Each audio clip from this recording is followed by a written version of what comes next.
Salut prieteni, ce faceți? Azi m-am pornit să schimb, nu vreau să schimb nimic, vreau să scot roata de la motocicletă și să merg să o duc la serviciu să-mi schimbă cauciucul. Și vreau să vă arăt ce combinație am făcut aici. Să dăm drum. Mă fii atent, în primul rând am agățat motorul. Așa. Am aici Yamaha Raider XVS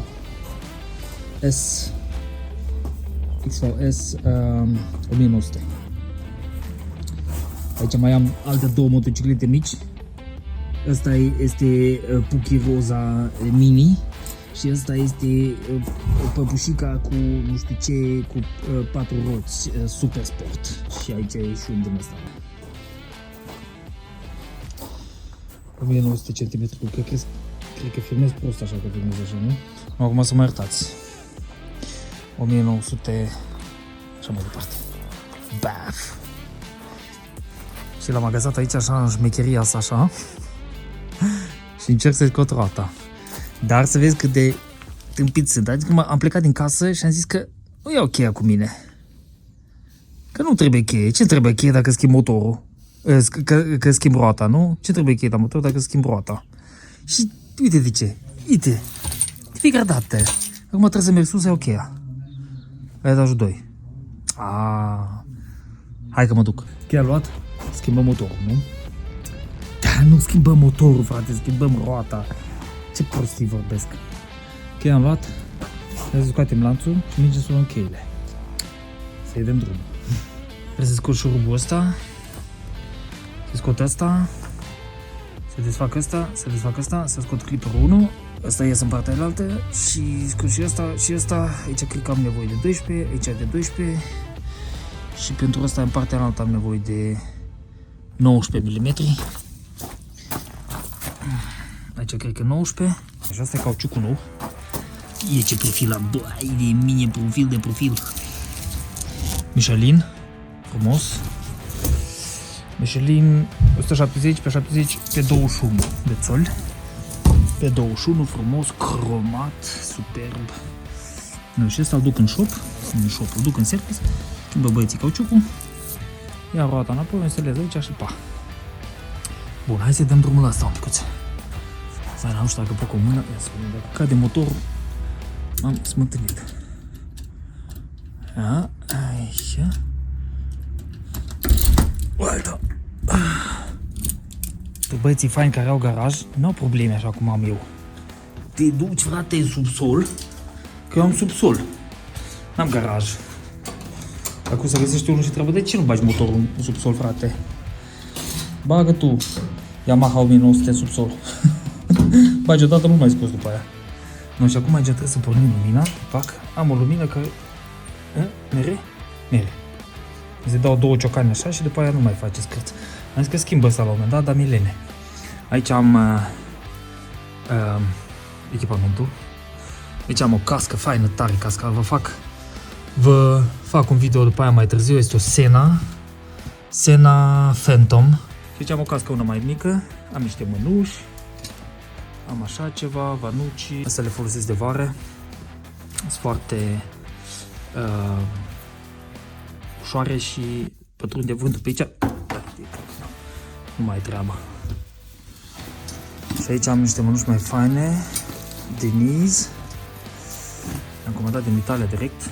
Frumoase tare. Și sunt mișto. Astea au fost scumpe rău. Oricum, n-au fost cele mai scumpe, sunt și mai scumpe, dar cred că au fost la vreo 200 și ceva de euro aici pe într-un pic de aer. Și fain că nu ți cald la degete, știi? Aici. Am așa o geacă buză, foarte mișto, protecție acolo, protecție la cot, protecție la spate mi-am pus pe 2. Super tare, pe aici ți intră aer, mi-am pus mai deschis și pe aici, așa, niște ventilație pe aici, ți intră aer acolo și iese pe aici. E super tare. Și mai am una de... Hai că să nu mai închei.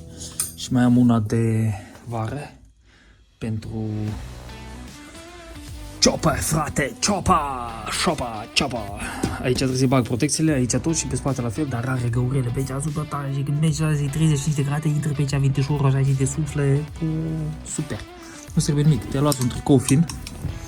Bun, și ai plecat mai departe. Și pentru blugi, și ăsta e îmbrac deasupra așa, țac, herac și merg mai departe. Bun. No, trebuie să luăm instrumente. Avem aici cutiuța cu instrumente. Nu știu de ce avem nevoie. O luăm toate. Oare să iau pe toate? Nu o iau pe toate. Nu mai vin de 10 ori aici. Iau ăsta. Ce că mai avem nevoie de 19. O iau toate. O iau toate. Acolo. Cum zice moldovanul, să-i dăm bătaie. Așa.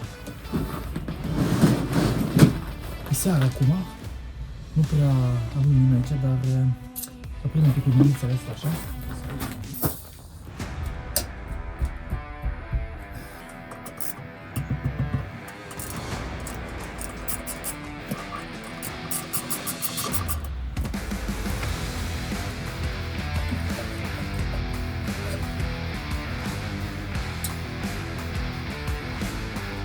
Asta îmi place să le bag înapoi.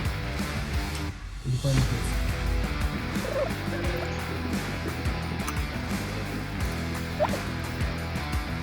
Lăsăm așa agățat, că nu are nimic. Ăsta l-am scos. Stă agățat. Atât așa. Ăsta l-am scos, stă agățat. Acum trebuie să dăm drumul la asta. Păi frate, la ăla cred că am nevoie de ceva mare. Și știi ce? Cred că nu am așa de mare. Deci să mă ia nebuneala că nu am de 19. Nu am de la mare, frate. Iute-l, frate, cât e de mare, nu am de ăsta. Mă duc să cumpăr, tata. Căutăm imbus de 19. Căutăm un imbus de 19. Suntem în Baumarkt și căutăm un imbus de 19. Ce m-am gândit? El m-a uitat la ce ora pune soarele. Și știi ce? Ia uite. Cred că mai am vreo 10 minute și sunt unic afară. Nu mai văd nimic după aia. Mai am niște beculețe în carport. Sper să pot să fac ceva. Sper să găsesc imbus de 19.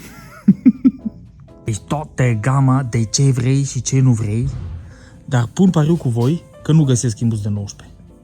Uite, pe unul mă uit aici, fii atent, imbus. Imbus de... De cât, frate?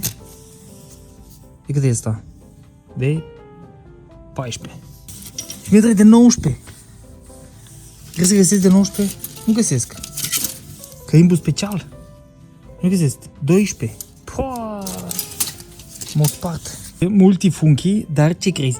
10, 12, 13, 17... Uite, 19, futui 19, nu este 19, 19 nu este. În toată gălăgia asta aici așa, de tot ce vrei tu, de ce vrei. Ce vrei și ce nu vrei, nu există imbus de 19. Merg mâine la lucru și acolo găsesc de 19 și schimb mâine seara. Acum azi nu mai văd nimica. De ce a pus frumos? Frumos! Da. Merg la lucru, iau de 19 și scot roata mâine. Așa că, pe curând, pe mâine. Tschüss! 2000 years later.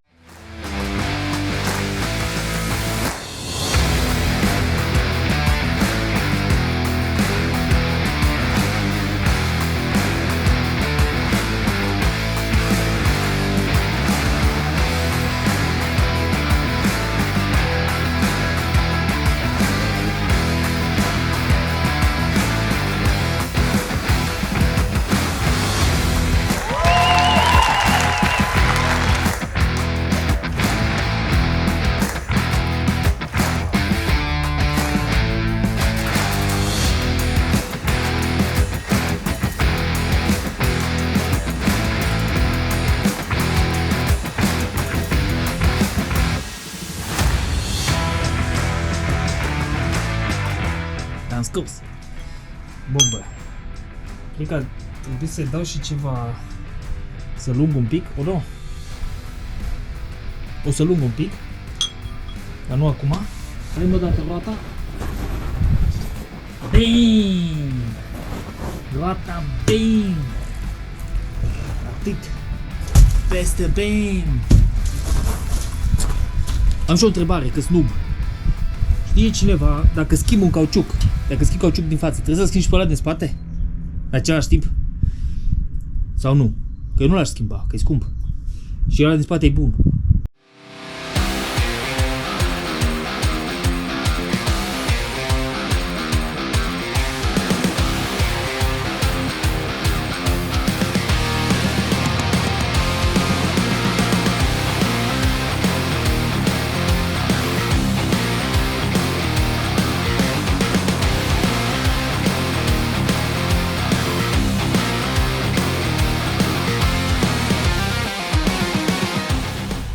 Mă bun, cauciucul schimbat, dăm o privire, șuruburile setate, ăștia câte 40 de newton, la dările astea am dat 70 de newton, la ăsta i-am dat la mână, nu i-am dat niciun newton nimica, cauciuc nou,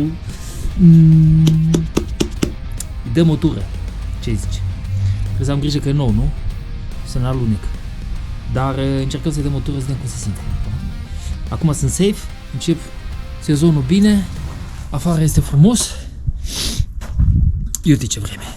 Vreme de motociclete.